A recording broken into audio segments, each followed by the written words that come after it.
નમસ્કાર, આપ જોઈ રહ્યા છો spark today news. GMERS hospital Gotri ખાતે વર્લ્ડ બ્રેસ્ટ ફીડિંગ વીકની ઉજવણી કરવામાં આવી રહી છે। જીએમઈઆરએસ હોસ્પિટલ ગોત્રી વડોદરા ખાતે વર્લ્ડ બ્રેસ્ટ ફીડિંગ વીકની ઉજવણી તથા જનજાગૃતિના હેતુસર વિશેષ અવેરનેસ કાર્યક્રમનું આયોજન કરવામાં આવ્યું।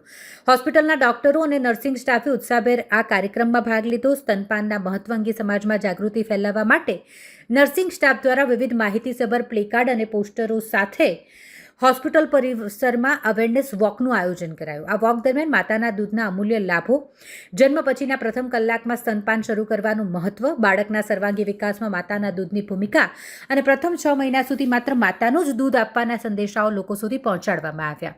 હોસ્પિટલ દ્વારા આ કાર્યક્રમનો મુખ્ય ઉદ્દેશ્ય માતાઓ, પરિવારજનો અને સમાજમાં સ્તનપાન પ્રત્યે સકારાત્મક અભિગમ વિકસાવવાનો તેમજ માતા અને બાળકના સ્વાસ્થ્ય માટે સ્તનપાનના મહત્વ અંગે વધુમાં વધુ જાગૃતિ લાવવાનો હતો। હું doctor Gautam Shah, associate professor department of paediatrics, GMERS Gotri medical college.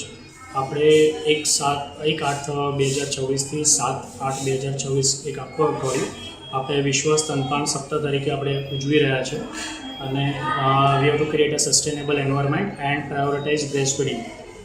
એના અંતર્ગત અમે આજે રેલીનું આયોજન કર્યું હતું અને સમાજને બ્રેસ્ટ ફીડિંગ વિશે, સ્તનપાન વિશે અમે માહિતી આપી છે, એનું કેટલું મહત્ત્વ છે અને બાળક માટે એ ખૂબ જ જરૂરી વસ્તુ છે। એના માટે આજે અમે રેલીનો કાર્યક્રમ હોસ્પિટલમાં અમે ગોઠવ્યો હતો। સર, ખાસ કરીને જે ગામડાની મહિલાઓ છે એમને આ વિશે જાણ નથી હોતી, એના વિશે શું જાણકારી આપશે? એના વિશે આપણે એ જ કહેવાનું છે એમને કે ઇનિશિયલ જે સ્તનપાન, જે કોલેસ્ટ્રોલ હોય મધરનું, એ બાળકને આપણે આપવાનું છે। જે પહેલું સ્તનપાન મધરે બાળકને કરાવવાનું છે અને એનું ખૂબ જ મહત્ત્વ છે। એટલે 6 મહિના સુધી આપણે બાળકને ફક્ત ને ફક્ત માનું ધાવણ જ આપવાનું છે।